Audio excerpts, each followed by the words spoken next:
Keith, your call, and also happy to assist in the leading of the first meeting, given how much time you had to prepare, given your other assignments. If you'd like to assist, I just assisted Jim on the last one too, so we're understanding. All right, so should we call to order? Let's do. Okay, terrific. Thank you, Alice. Welcome everyone to the first meeting of the Career Pathways Subcommittee of our CTECS Advisory Board. I'm Keith Norton, for those who don't know me or haven't met me in person yet. Thrilled to chair this effort. A lot of this work is what actually I do for the Department of Education, so it sort of fit hand in glove. It's an exciting time, as I said at our last board meeting, to be on the board, an exciting time to be on this committee. So much that we can do to further the opportunities for our CTECS students and access to higher education.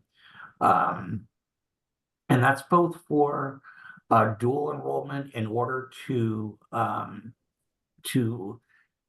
get some early college credits for our CTECS students, but also to take advantage of IHE involvement in getting the particular career training that we need to get our students ready to enter upon graduation high-paying, in-demand jobs across Connecticut.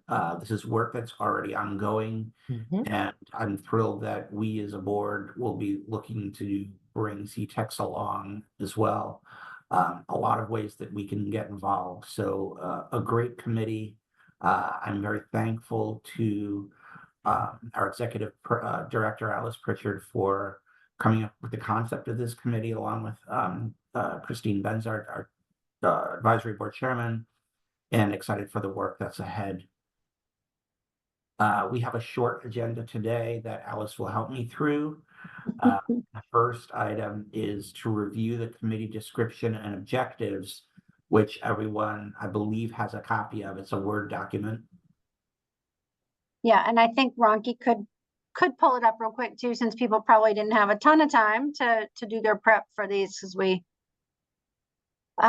let you know. But again, I want to say, Keith, this comes on the heels of our business and industry meeting, which we just had in the last hour. And, again, just want to say that we recognize that business and industry and career pathways are two connected, not mutually exclusive concepts, but we are dedicating time to each one of those activities as our committees go forward. So the business and industry is very focused on business, industry, and other really employment related connections that can be made. And I think the Career Pathway Committee, we were focusing a bit more on what could happen to promote post-secondary transitions to apprenticeship, to higher education, to potentially to other forms of training. So excited to have you all engage with us.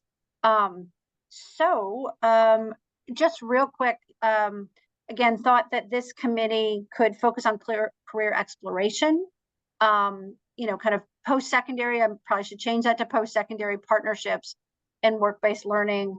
Again, these things could all be in both committees, but really wanted to have a place where we focused on the career pathway information. And again, Keith and Christina being here, who's doing this work on behalf of the Governor's Workforce Council as well. I think this is just a really great connection here. So we talked about a few key responsibilities and areas that we could focus on, and what I would do is welcome your thoughts about other things that we should add to this list for areas of focus. But under career exploration, talked about just, again, generally in all of our work with students, and it certainly aligns to the strategic goals for this system to introduce students to diverse career paths and industry sectors. That work is so important. And, again, how we actualize that is up for discussion.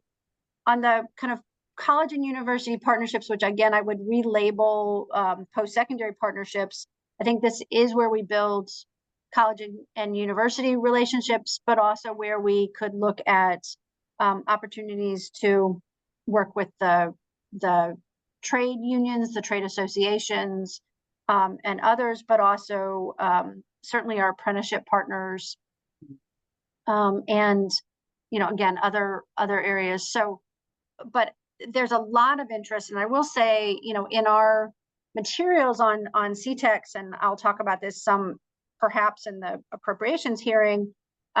There's a nice relationship already built with UConn for their ECE program, but lots of other colleges and universities are reaching out to me to ask how they also can have these conversations around dual enrollment or career pathways. And so facilitating some conversations with CT State Community College, which is obviously a natural partner, but also some of the universities are reaching out and hoping to do the same thing. I think in smaller bites to start with. So some of them are trying to align a particular strength of their higher education work with a partner potentially at CTECS.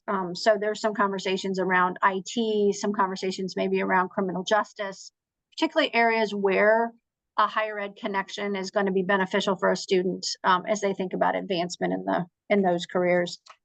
So those are the partnerships, and then work-based learning obviously is a real cornerstone of this system, something we should be really touting and very proud of.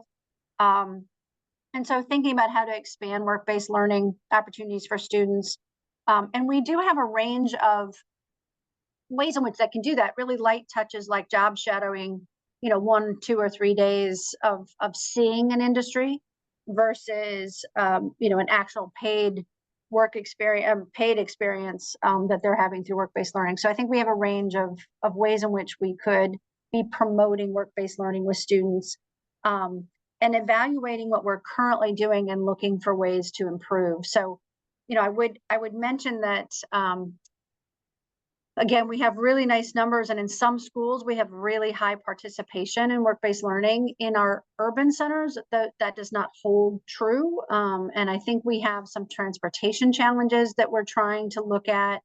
Again, if a student has a car, they have access to a lot of additional employers than a student who may be dependent on public transportation.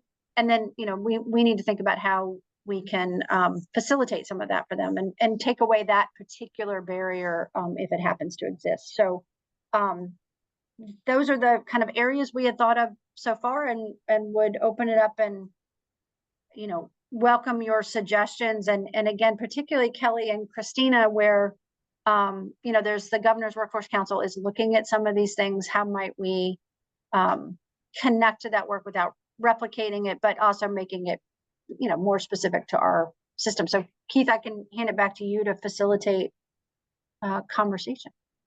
Sure. Thank you, Ellis. And I think that, it's important to keep in mind that I see this as a living document.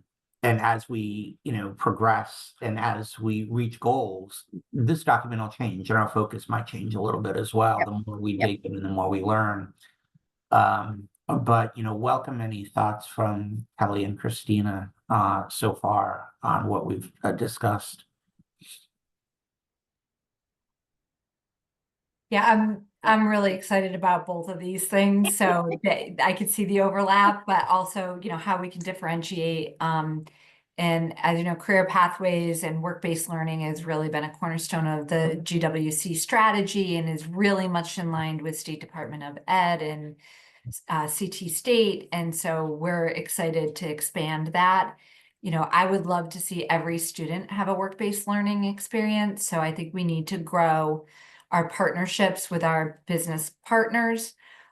We also need to tackle the transportation fund. I wrote a note for myself that, we're doing a transportation study right now, and I'm going to follow back up with Grace to see if actually the students are part of that transportation study. But with our WISE fund that we are expecting to get across the legislative line, because it's not net new money, that could also be a potential opportunity to do some pilot programs on supporting students' transportation issues. So I see a lot of different things that we can have conversations on here. Great, Kelly, that's great. And I think one of the things that is helpful as I'm trying to really just kind of map where all the work is happening, right? So I think this is a good example of work that has to occur in specificity to the CTEC and the programs that you offer, but yet support and maybe feed into the larger conversation, right? So the fact that it can be mapped into it, right? And sort of, what's the word? Mapped is the word that keeps coming to my mind, right? So the fact that this work can also be called out as a part of a statewide effort and statewide work, I think is really important, because I also think that we have to allow for where the passion is placed. We want those folks working with that particular population. So there will be business and industries that are very, very intent on wanting to work with and develop career pathways with the technical high schools.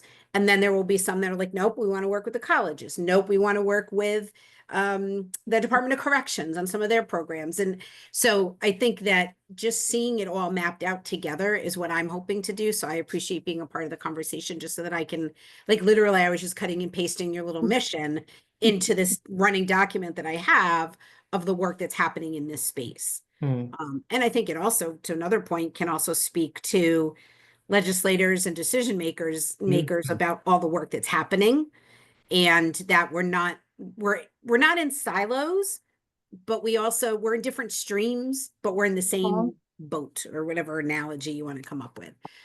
Because I think there's something to be said for focus, as you mentioned, Alice.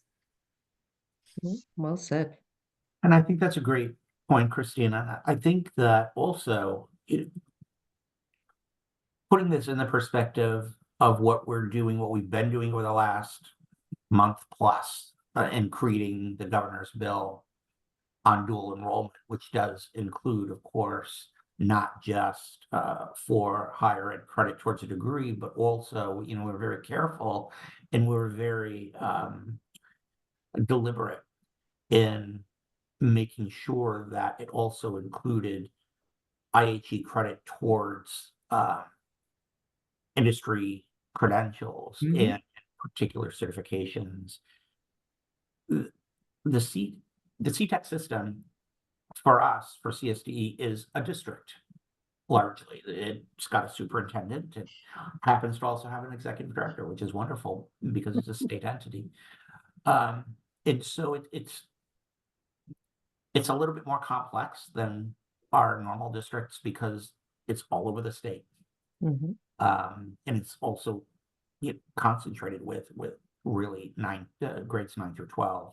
But it is a district. And so I think that's how it fits in to what we're doing, because it's just like every other of the 193 districts that we have in Connecticut. What makes it unique is also some of the challenges that we're going to have to face. The locations of the schools, the proximity to different businesses. And so in our very unique district, we're going to have different businesses, different IHE opportunities, depending on where the school is. Some will be easier, some will be more difficult.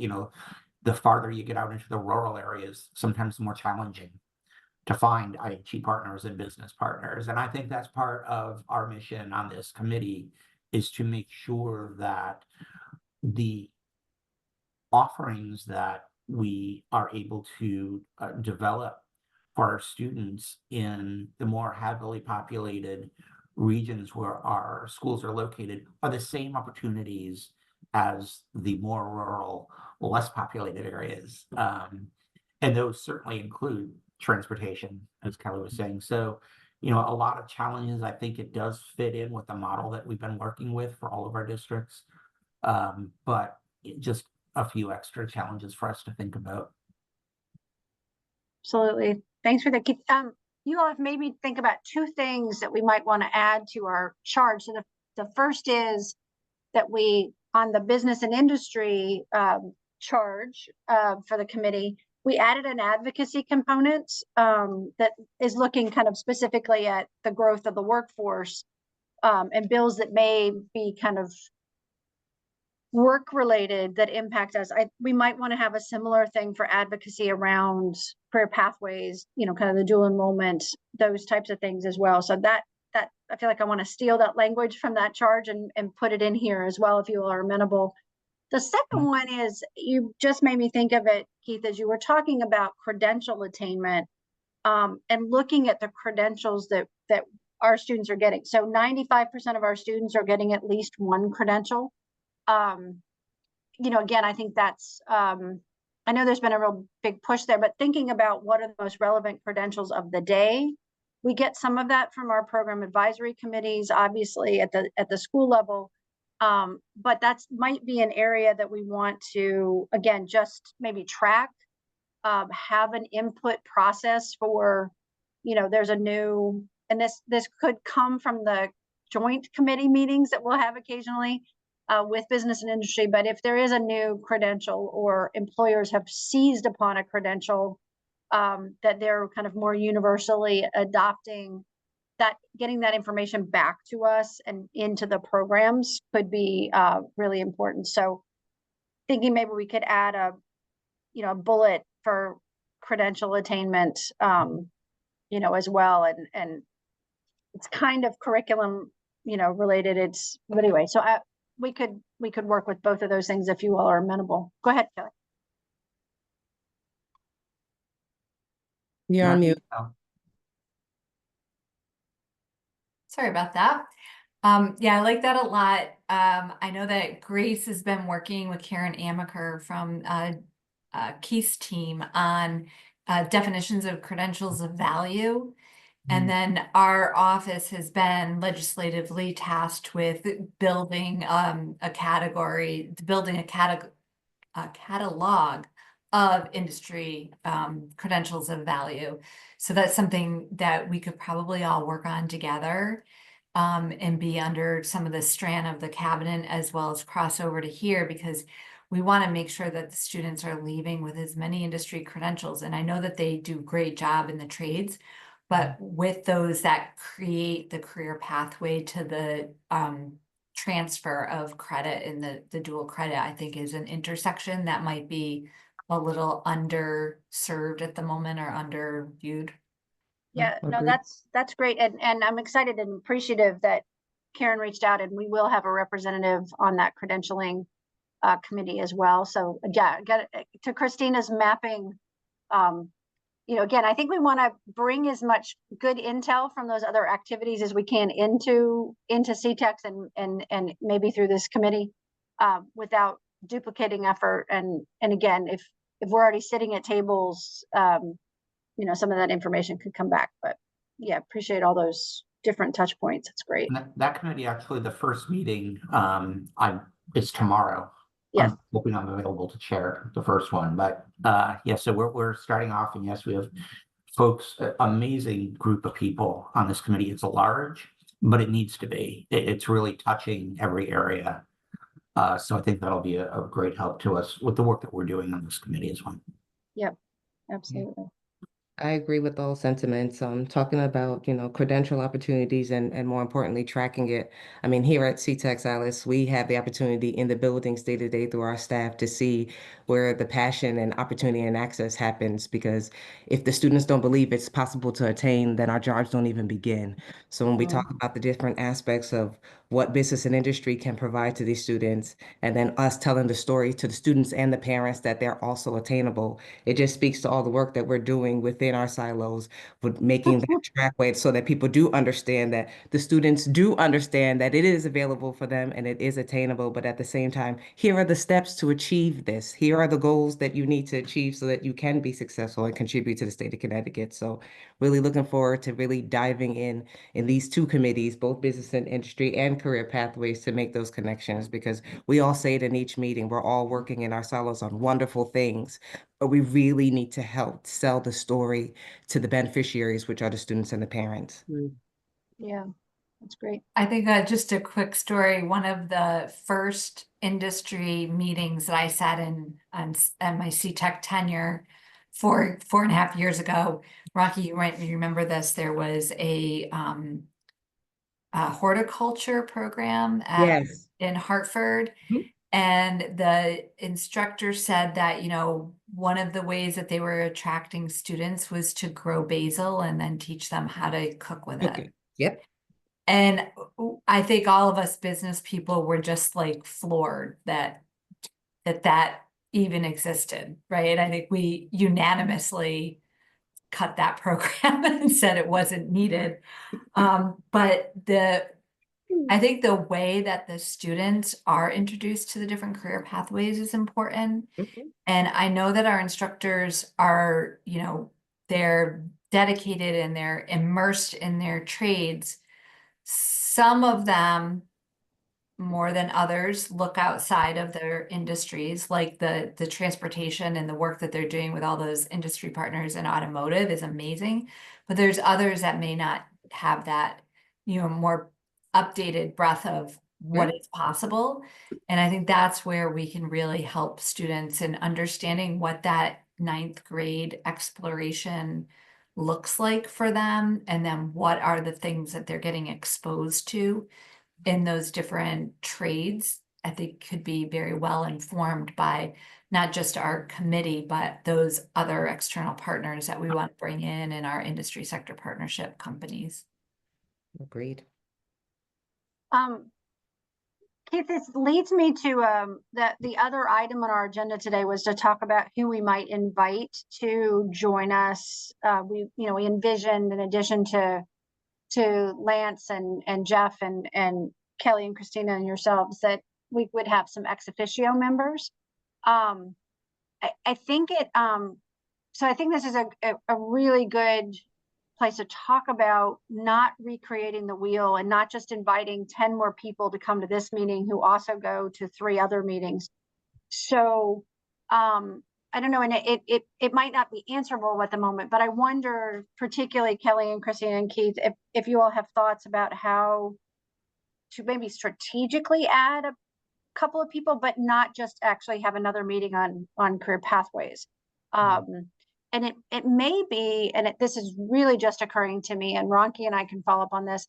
It may be really beneficial to actually have some more CTEC staff on this committee who are doing the work. So maybe the work-based learning and the trade folks on this committee as well. That may be useful. But I love external partners and I want to invite more of them, but at the same time, I recognize they already have 3 standing meetings on this topic. So I wonder if you have thoughts about who we might add. Would it make sense to add? Would it make sense to add other leaders of efforts like Keith and Christina to the mix? I wonder how to add, or if to add, given how much is already going on in this kind of space. So wonder if you have thoughts about that. Well, part of the mapping that I'm trying to do, and I'm not saying that we're there yet, is to also identify who's also involved in all these different efforts so that we can literally see that Keith is in 10 meetings on pathways, or Charlie is in, 10 meetings on industry recognized credentials, whatever the case may be, right? Because I think that is an important component to your point. One of the things that I was hearing you talk, Alice, was, do you have alumni on your both committees, both industry, the business and industry, and the career pathway one?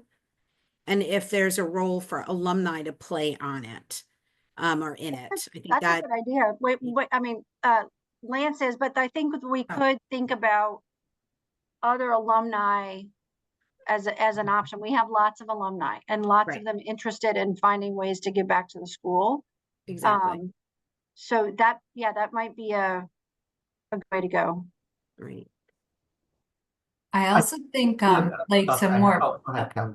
I'm sorry, Keith, some more of the more recent graduates as well, or even some of the students themselves. Like, I would love to hear students' thoughts around their 9th grade career exploration and what made them choose different industry sectors and programs.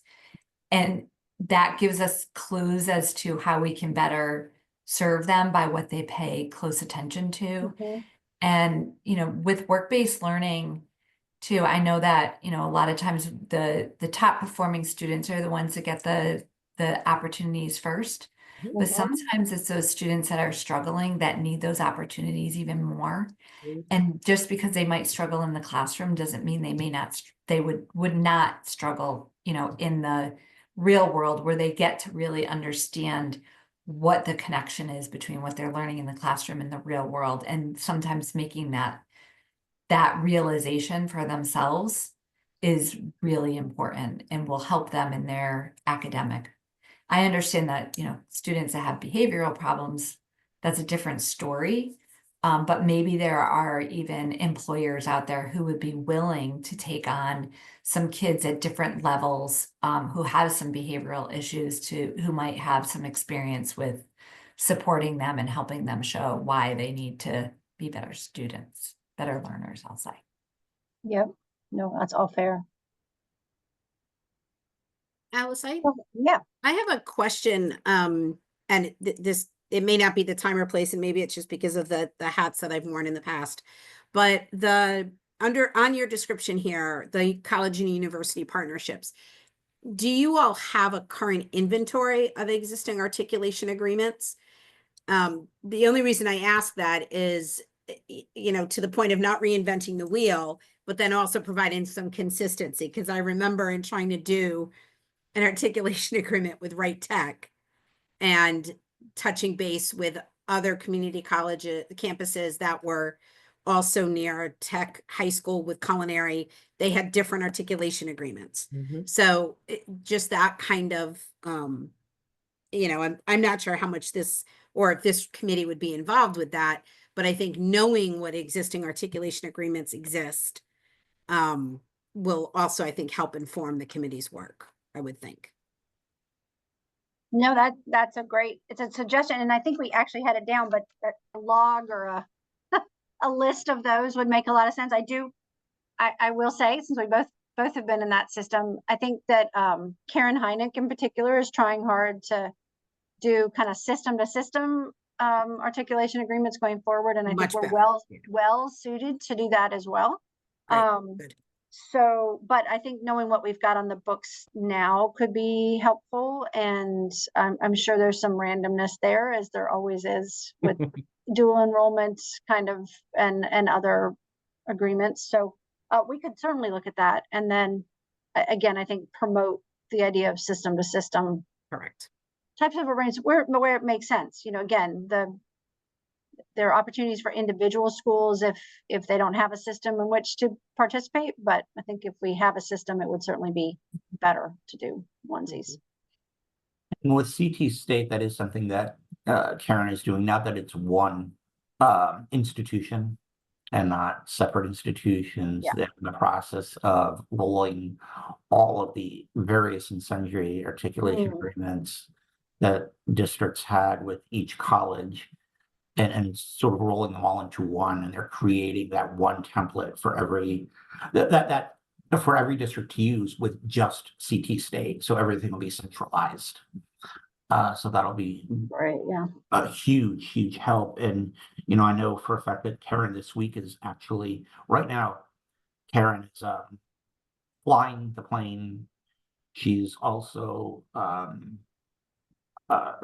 not only manning the cockpit, but she's the whole flight crew. She's doing everything, but she is this week doing interviews to hire to expand her office, which will be very helpful to all the districts, including our CTEC district. Alice, when we talk about ex officio members, I think that it's something that we can even bring to our next meeting if we all give it some thought. But I also want to give some thought into,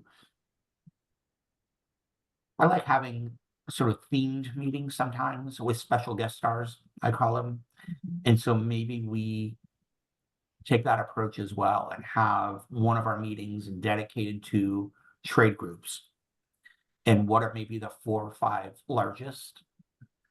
Let's bring them to a meeting and discuss the issues that they have. Doesn't mean that'll be the only meeting with them.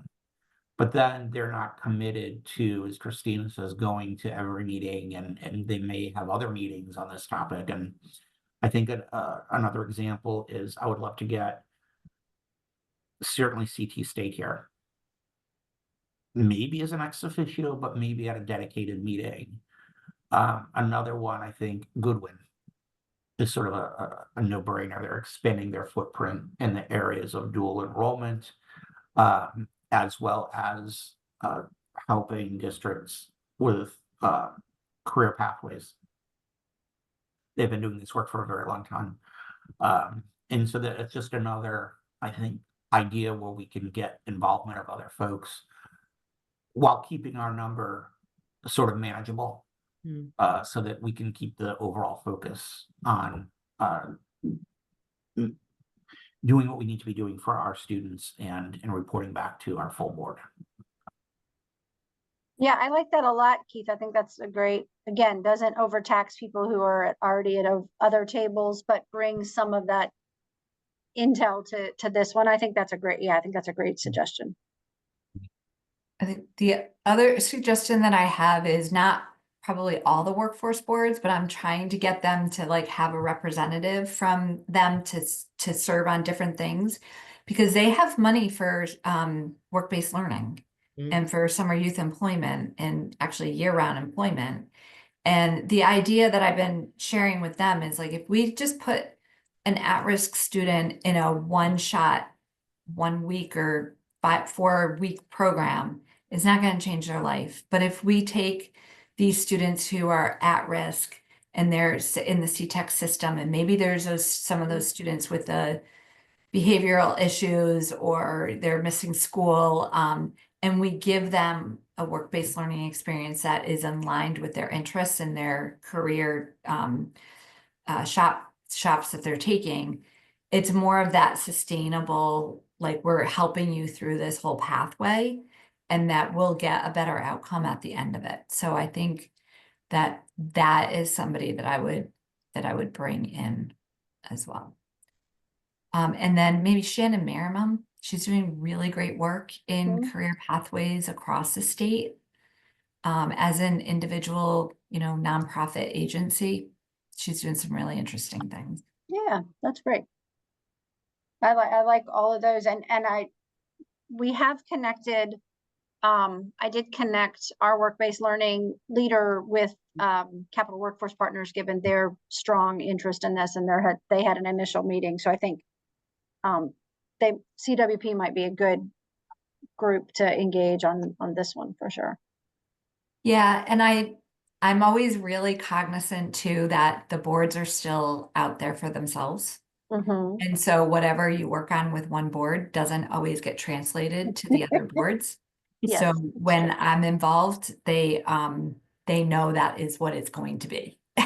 But we're trying to get their knee-jerk reactions to stop that and say, this is an opportunity for all of us. all for one and one for all. Right. And if CWP is like that central person and that's where you're going to do that, that's fine. I will make sure that they then report that work out and have a mindset for how they can bring the other boards in their regions for those schools. But if they want to be speaking on behalf of the workforce board system and career pathways, I think that would be great. They are very committed to that. They actually have a big ceremony this afternoon for youth. And I noticed CWP, I think, is on the meeting tomorrow, Karen's meeting around the industry recognized credentials. So the other board that I think comes to mind, Kelly, is NRWIB with Kathy. I do think that they've done some work with their youth development programs, and they work closely with, I believe, Abbott Tech on some things. So they may also be a potential partner on this, just as since it's also all about spreading out some of the love, so to speak. Right. When we're trying to make the connection in the East too with some of those schools, again, because the resources are more limited in that area. And so if, Shannon is doing all of the career pathway work in the East right now. For Shannon Merriman. Okay. Oh, okay. For EWIB. Okay. And through other avenues. She's kind of braiding funding sources in the East for that. Okay. And so I think she could be an advocate for that region as well. Great. That's great to hear. Yeah. Okay. Well, if anybody else occurs to you, but I think this is a good strategy to maybe have this kind of the themed meetings with different guests invited. And then maybe think about a workforce board rep and maybe CT State as kind of standing ex officio members. We could certainly ask them to consider that. Excellent. Great. That's what we had planned for today. You all are ahead of schedule, which is great. Terrific, because I have to go back to the Capitol, but Yes, help this me. is our lives, right? This is our lives. It's silly season. Thank you, everybody. Well, especially Alice and obviously Kelly and Christina. This has been a wonderful conversation. And Rocky, I certainly hope you're feeling better. Thank you. God, it took me about a month to get over that, but Mm. and I think this is a great start. I think that we can actually put this back on our next agenda too, for those that weren't able to attend this meeting, if they'd like to share their thoughts as well. I know that Jeff, apparently was never able to make it. That's what happens. And we're gonna roll with that, and that's fine. And give some thought into what we said today, and always come back with more comments based on those afterthoughts that we wish we had said that we didn't think about during the course of the meeting. And we'll get this going. Great. Thank you. Ronki, I don't know if you need a motion to adjourn because I don't. No, we don't even have a quorum. This was just Okay. a discussion today. Okay, good. All right. Thank you all very much and have a good rest of your week. Thanks, everyone. Thanks. All right. Bye, Take everybody. care. Bye-bye. Bye-bye. Feel better, Anki. Thank you so much. Thank you.